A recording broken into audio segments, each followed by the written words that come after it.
அவன் என்னை பார்க்கும்போது யூனோ அந்த மொமெண்ட், அந்த இமேஜ் அவனுக்கு ஆயுஷ்க்கும் மறக்கக்கூடாது. விடாமுயற்சி படத்தோட 2வது நாள் வசூல் எந்த அளவுக்கு வந்திருக்கு அப்படிங்கிறத இந்த வீடியோவில் பார்க்க போகிறோம். ஒவ்வொரு ஸ்டேட்லையும் எவ்வளோ கலெக்ஷன் அப்படிங்கிறத ரொம்ப தெளிவாக பார்த்துருவோம். இது இல்லாமல் நேற்று நிறையா படம் ரிலீஸ் ஆகிருக்கு. தெலுங்கில் வந்து தண்டேல் அப்படிங்கிற ஒரு படம், ஹிந்தியில் வந்து பேடாஸ் ரவிக்குமார், இந்த மாதிரி இன்னும் சில படங்கள் ரிலீஸ் ஆகிருக்கு. அது எல்லாத்தையுமே இந்த வீடியோவில் பார்ப்போம். இது இல்லாமல் இந்த வீடியோவில் இன்னொரு முக்கியமான படம் ஒன்று பார்க்க போகிறோம், விசாரணை.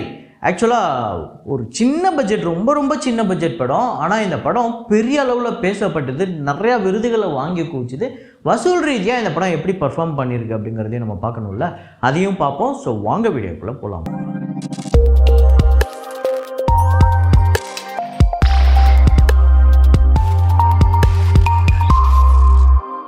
நேற்று வீடியோவில் நான் ஒரு ஃப்ரேம் ஒன்று வச்சுருந்தேன். அதை நிறையா பேர் கரெக்டாக கெஸ் பண்ணியிருந்தீங்க. அது என்ன ஃப்ரேம், என்ன படம் அப்படிங்கிறத இப்போ பார்த்துட்டு வாங்க.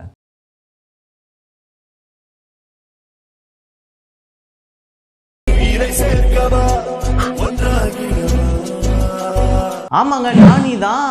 அதாவது வீசும் வெளிச்சத்தில் அப்படிங்கிற ஒரு பாட்டு, அந்த பாட்டில் வந்து ஒரு பென்சில் ஒன்று செய்வாங்க, பென்சிலில் ஹார்ட்டு செய்வாங்க நம்ம சமந்தா. அதுதான் ஃப்ரேமாக வச்சுருந்தோம். அதை கரெக்டாக கெஸ் பண்ண முதல் 5 பேர் பார்த்திபன் ஆர், ஷேக் முகமது ஷேக், ராக் ஸ்டார், ராஜேஷ் ஓவிஎம்ஆர் அப்படிங்கிறவங்க, அப்புறம் விடி கிரியேட்டிவ். இந்த 5 பேர் தான் முதல்ல கரெக்டாக கெஸ் பண்ணியிருக்காங்க.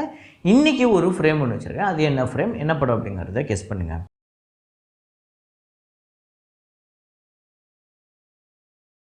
ஸோ வசூலுக்குள்ளே போயிடலாம். முதல் படம் வந்து இன்டர்ஸ்டெல்லார் ரீ-ரிலீஸு. ஸோ நேற்று இந்த படம் வந்து இந்தியா முழுக்க ரிலீஸ் ஆகிருக்கு. இது பெரிய ஓப்பனிங்கே வந்திருக்கு. கிட்டத்தட்ட இந்தியாவில் மட்டுமே இந்த படம் 3,24,00,000 வந்து வசூல் பண்ணியிருக்கு. டே 1 நல்ல வசூல். அதே மாதிரி டே 2 இன்னும் இன்க்ரீஸ் ஆகும் அப்படிங்கிற மாதிரி தான் சொல்கிறாங்க. பார்ப்போம். அதுக்கு அடுத்து தான் ஸ்கை ஃபோர்ஸ் திரைப்படத்தோட டே 15 இந்தியாவில் வந்து 1,18,00,000, வேர்ல்டு வைடு 1,40,00,000. ஸோ டோட்டலாக இந்தியாவில் 125,44,00,000, வேர்ல்டு வைடு 139,31,00,000. ஸோ ஒரு வெற்றி படமாக தான் அமையுது. நல்ல கலெக்ஷன் வந்திருக்கு. தேவா ஆக்சுவலாக இந்த படம் தான் வந்து ஃப்ளாப் ஆகிறதுக்கு தான் வாய்ப்பு இருக்குது. ஏன்னா இந்த 8 நாளில் 8வது நாள் கலெக்ஷன் ரொம்ப கம்மியாகிடுச்சு. 1,20,00,000 இந்தியாலையும், வேர்ல்டு வைடு 1,40,00,000. ஸோ டோட்டலாக 35,23,00,000 இந்தியாலையும், வேர்ல்டு வைடு 45,87,00,000 வந்து வசூல் பண்ணியிருக்கு. 80 கோடி இந்த படத்தோட பட்ஜெட். அதாவது கிட்டத்தட்ட ஒரு 75லேருந்து 80 கோடி இந்த படம் வசூல் பண்ணால் தான் இந்த படம் வெற்றி. அப்புறம் வந்து லவ் யாப்பா அப்படிங்கிற ஒரு ஹிந்தி திரைப்படம். இந்த படத்துக்கு வந்து ஒரு 50 கோடி பட்ஜெட் போட்டிருக்காங்க. 45 to 15 சொல்கிறாங்க. நம்ம 15 மென்ஷன் பண்ணியிருக்கோம். இந்தியாவில் மட்டுமே 1,48,00,000, வேர்ல்டு வைடு 1,59,00,000. ஒரு டிசாஸ்டர் கலெக்ஷன் தான், புவர் ஓப்பனிங் தான் வந்திருக்கு டே 1. ஸோ டே 2 எப்படி இருக்குன்னு பார்ப்போம். அப்புறம் இமேஷ் ரேஷ்மியா அவர்களும் நம்ம பிரபுதேவா வில்லனாவும் பேடாஸ் ரவிக்குமார் அப்படிங்கிற ஒரு பயங்கர ராவான ஆக்ஷன் ஃபில்மு, ஒரு மாதிரி வேறு தான். இப்போ மார்க் வந்ததில் அந்த மாதிரி தான் வெப்பன்லாம் கொண்டு வர்றாரு. ஸோ இந்த படம் இந்தியாவில் 3,28,00,000 இந்தியாவிலையும், வேர்ல்டு வைடு 3,50,00,000, 40 கோடி பட்ஜெட். ஸோ டே 2 டே 3 எப்படி பர்ஃபார்ம் பண்ணுது அப்படிங்கிறத பார்ப்போம். சங்கராந்திக்கு வஸ்துனம் டே 25 ஆந்திரா தெலுங்கானாவில் 72,00,000, வேர்ல்டு வைடு 80,00,000. ஸோ டோட்டலாக 187 கோடியே 12,00,000 ஆந்திரா தெலுங்கானாலையும், வேர்ல்டு வைடு 243 கோடியே 88,00,000. அப்புறம் நேற்று ரிலீஸ் ஆன நாக சைத்தன்யாவும் சாய் பல்லவியும் சேர்ந்து நடித்த படம் தண்டேல். இந்த படத்தோட டே 1 சூப்பரான கலெக்ஷன் வந்திருக்கு.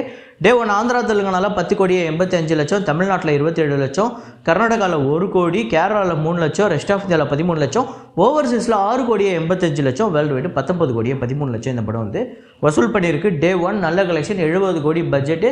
இந்த பட்ஜெட்டுக்கு இந்த டே 1 பெரிய கலெக்ஷன் அப்படின்னு சொல்லலாம். ஸோ ஒரு இப்படியே ஒரு நம்பர் வந்தது அப்படின்னா ஒரு 4-5 நாள்லேயே இந்த படம் வந்து ஒரு பெரிய ஒரு 80% கிட்ட வந்து ரெக்கவர் பண்ணுற அந்த மோடுக்கு வந்துடும். ஸோ அப்புறம் குடும்பஸ்தன் திரைப்படத்தோட டே 15 தமிழ்நாட்டில் 22,00,000, வேர்ல்டு வைடு 25,00,000. ஸோ டோட்டலாக 19 கோடியே 79,00,000 தமிழ்நாட்டிலும், வேர்ல்டு வைடு 21 கோடியே 66,00,000. அடுத்ததாக விடாமுயற்சி படத்தோட டே 2 கலெக்ஷன். டே 1 ஒரு நல்ல வசூல் அப்படின்னு நம்மளே சொல்லியிருந்தோம். டே 2 ஒரு பெரிய ட்ராப் இருக்கா அப்படின்னு கேட்டிங்கன்னா கண்டிப்பாக இருக்குது. தமிழ்நாட்டில் ஒரு பெரிய ட்ராப் இருக்குது. என்னென்னா ஒரு 26 கோடினா ஒரு 13 கோடி, 14 கோடி, 15 கோடி வரையும் வந்திருந்தால் டே 2 நம்ம ஒரு பெரிய ஹோல்டு அப்படின்னு சொல்லிடலாம். நல்லா ஹோல்ட் பண்ணி வச்சுருக்கு, சூப்பர் கலெக்ஷன் அப்படின்னு சொல்லியிருக்கலாம். ஆனால் 9 கோடி 21,00,000 வந்து வசூல் பண்ணியிருக்கு. ஆந்திரா தெலுங்கானாவில் 54,00,000, கர்நாடகாவில் 1 கோடி 24,00,000, கேரளாவில் 44,00,000, ரெஸ்ட் ஆஃப் இந்தியாவில் 15,00,000, ஓவர்சீஸில் 4 கோடி 65,00,000, வேர்ல்டு வைடு 16 கோடி 23,00,000 இந்த படம் வந்து வசூல் பண்ணியிருக்கு. ஃபஸ்ட்டு டே 50 கோடி கிட்ட வசூல் பண்ண ஒரு படம், செகண்ட் டே 16 கோடி கிட்ட கம்மியாயிடுச்சு. ஒரு மாதிரி மிக்ஸ்டு ரிவ்யூ தான் இந்த படத்துக்கு வந்திருக்கு. ஸோ இருந்தாலும் இந்த சாட்டர்டே சண்டே எப்படி பர்ஃபார்ம் பண்ணுது அப்படிங்கிறத பார்ப்போம். இந்த படம் குறைஞ்சது வெற்றி பெறணும் அப்படின்னா 170லேருந்து 180 கோடி வந்து வசூல் பண்ணணும். அவ்வளோ வசூல் பண்ணுமா இல்லையா அப்படிங்கிறத நீங்களே கமெண்ட்டில் போடுங்க. டே 2 கலெக்ஷன் இதுதான். ஸோ இப்போ டோட்டலாக எவ்வளோ வந்திருக்கு அப்படின்னு பார்த்தீங்கன்னா, தமிழ்நாட்டில் 36 கோடி 6 லட்சம், ஆந்திரா தெலுங்கானாவில் 1 கோடி 89 லட்சம், கர்நாடகாவில் 5 கோடி 49 லட்சம், கேரளாவில் 1 கோடி 19 லட்சம், ரெஸ்ட் ஆஃப் இந்தியாவில் 65 லட்சம், ஓவர்சீஸில் 22 கோடி 73 லட்சம், வேர்ல்டு வைடு 68 கோடி 1 லட்சம். ஒரு படத்துக்கு 2 நாளில் 68 கோடி வசூல் வந்திருக்குங்கிறது பெரிய கலெக்ஷன் தான். அது 2 நாளும் ஸ்ப்ளிட் ஆகி ஒரு 40 28 அப்படி வந்திருந்தால் அதை நம்ம பெரிய விஷயமா பேசியிருக்கலாம். இது 50 + 16 அப்படின்னு வந்திருக்கும் போது தான் நம்மளுக்கு கொஞ்சம் இது வந்து ஓகே ரொம்ப ட்ராப் ஆகிருக்கு அப்படிங்கிற ஒரு விஷயத்தை நம்ம சொல்ல வேண்டிய ஒரு கட்டாயத்தில் இருக்கும். ஸோ இந்த படத்துக்கு மிக்ஸ்டு ரிவ்யூஸ் வந்திருந்தாலுமே இந்த படம் இப்போ இந்த சாட்டர்டே சண்டே எப்படி பர்ஃபார்ம் பண்ணுது அப்படிங்கிறத வச்சு தான் முடிவு பண்ண முடியும். இந்த படம் வசூல் ரீதியாக இன்னும் எவ்வளோ தேவைப்படுது. அதே மாதிரியே இந்த ஒரு 2-3 நாளில் இந்த படம் முடிஞ்சிருமா அப்படின்னு கேட்டால் இல்லை. இந்த படம் மண்டே டியூஸ்டேலாம் எப்படி பர்ஃபார்ம் பண்ணுது அப்படிங்கிறதும் ரொம்ப முக்கியம். ஸோ அதில் எப்படி நடக்க போகுது, இந்த ஓப்பனிங் வீக்கெண்டுக்குள்ளே இந்த படம் எவ்வளோ total gross collection world wide எடுக்க போகுது அப்படிங்கிறதெல்லாம் பொறுத்து வந்து பார்ப்போம். ஸோ அந்த ஓப்பனிங் வீக்கெண்ட் கலெக்ஷன் இந்த சண்டே வரையும் இந்த படம் எவ்வளோ கலெக்ட் பண்ணும் அப்படின்னு நீங்கள் நினைக்கிறீங்கிறத ப்ரெடிக்ஷனை கமெண்ட்டில் போட்டுருங்க. ஸோ இந்த படம் 2 நாள் 68 கோடி அப்படிங்கிறது ஒரு நல்ல கலெக்ஷன் தான். அதில் நம்ம ஒரே ஒரு விஷயம் ட்ராப்னு என்ன சொல்கிறோம்னா, டே 1க்கும் டே 2க்கும் ஒரு பெரிய ட்ராப் இருக்குது. அதை தான் நம்ம சொன்னோம். ஸோ இதை பற்றி நீங்கள் என்ன நினைக்கிறீங்க அப்படிங்கிறத கமெண்ட்டில் போடுங்க. அடுத்ததாக விசாரணை படத்தோட வசூலை சொல்கிறேன் அப்படின்னு சொல்லியிருந்தேன். ஒரு படம் இருக்கிற எல்லா அவார்டுமே எல்லா ஃபெஸ்டிவலுக்கும் போயிடும், எல்லாத்தையும் வாரி குவிச்சிடும், எல்லா அவார்டுகளும் எக்கச்சக்கமாக கிடச்சிரும். ஆனால் அந்த படம் வசூல் ரீதியாக வெற்றி பெறுமா அப்படின்னு கேட்டால் கண்டிப்பாக இல்லை. இப்போ ரீசெண்டாக கொட்டுக்காளி கூட எக்கச்சக்கமான சர்வதேச விருதுகள்லாம் வாங்குச்சு. ஆனால் அந்த படம் வசூல் ரீதியாக ஒரு தோல்வி படம் அப்படிங்கிறத நம்மளே நிறைய முறை பேசியிருக்கோம். ஆனால் விசாரணை அப்படி கிடையாது, வசூல் ரீதியாகவும் ஒரு பெரிய வெற்றி படம். இந்த படத்தோட பட்ஜெட் பார்த்திங்க அப்படின்னா 1.5 கோடி தான். தமிழ்நாட்டில் மட்டுமே 6 கோடியே 50 லட்சத்துக்கு வந்து வசூல் பண்ணியிருக்கு. வேர்ல்டு வைடு 9 கோடியே 35 லட்சம். ஸோ ஷேர் பார்த்திங்க அப்படின்னா வேர்ல்டு வைடு ஷேர் 4 கோடியே 85 லட்சம். இதை வசூல் ரீதியாக ஒரு சூப்பர் ஹிட், வேறு லெவல் ஹிட் அப்படின்னு சொல்லலாம். பெரிய ப்ராஃபிட்டே கொடுத்துருக்கு. ஒரு படம் விருதையும் எக்கச்சக்கமாக வாங்கி கொடுத்து, அந்த படம் ரொம்ப நல்ல படம் அப்படின்னு எல்லார்கிட்டையும் பெரிய பேரையும் வாங்கி வசூல் ரீதியாகவும் ஒரு படம் பெரிய அளவில் லாபத்தையும் கொடுக்க முடியும்னா அது ரொம்ப சொச்சமான படங்களில் ஒரு முக்கியமான படம் விசாரணை. ஸோ வெற்றிமாறன் அவர்களோட சிறந்த படைப்பில் இது ஒரு முக்கியமான ஒரு படைப்பு. உண்மையிலே அந்த நடிகர் அட்டகத்தி தினேஷ், இப்போ கெத்து தினேஷ் தான் நம்ம சொல்ல முடியும். அவ்வளோ சூப்பராக நடிச்சிருப்பார். கூட நடித்த எல்லா நடிகர்களுமே, முக்கியமாக சமுத்திரகம்னி, அங்கே இருக்க போலீஸ்காரங்க எல்லாருமே அவ்வளோ யதார்த்தமாக நடிச்சிருப்பாங்க.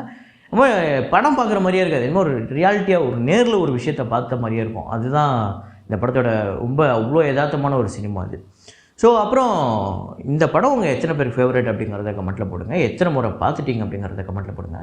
இது இல்லாமல் தொடர்ந்து நம்ம சேனலில் இந்த பழைய படங்களோட வசூலை நிறைய பேர் கேட்குறீங்க. சில பேர் நீங்கள் கேட்டு நான் சொன்ன படத்தையே திரும்ப கேட்குறீங்க. நீங்கள் என்ன பண்ணுறீங்க அப்படின்னா, கீழே இன்ஸ்டாகிராமில் என்னோடய லிங்க்கு தரேன், கமெண்ட்லேயும் நான் பின் பண்ணுறேன். அதில் வந்து நீங்கள் வந்து நான் மேபி உங்களோட நீங்கள் கேட்ட படத்தை சொல்லியிருந்தேன் அப்படின்னா அதோட ரீசன்ட் வீடியோவோட லிங்க்கை நான் உங்கள்கிட்ட கொடுக்குறேன். அப்படி இல்லை அப்படின்னா கண்டிப்பாக அப்கமிங் டேஸில் நான் வந்து அதை சொல்லிடுறேன். ஸோ அதுக்காக நீங்கள் இன்ஸ்டாகிராமை ஃபாலோ பண்ணிக்கோங்க. அதில் நீங்கள் என்கிட்ட பர்சனலாக என்ன பேசணுமோ பேசலாம். அதில் நான் உங்களுக்கு ரிப்ளை பண்ணுவேன். ஸோ இதே மாதிரி ஒரு வீடியோவில் இதே மாதிரி கலெக்ஷன் ரிப்போர்ட்டில் மீண்டும் நான் உங்களை சந்திக்கிறேன். Signing off Rahman.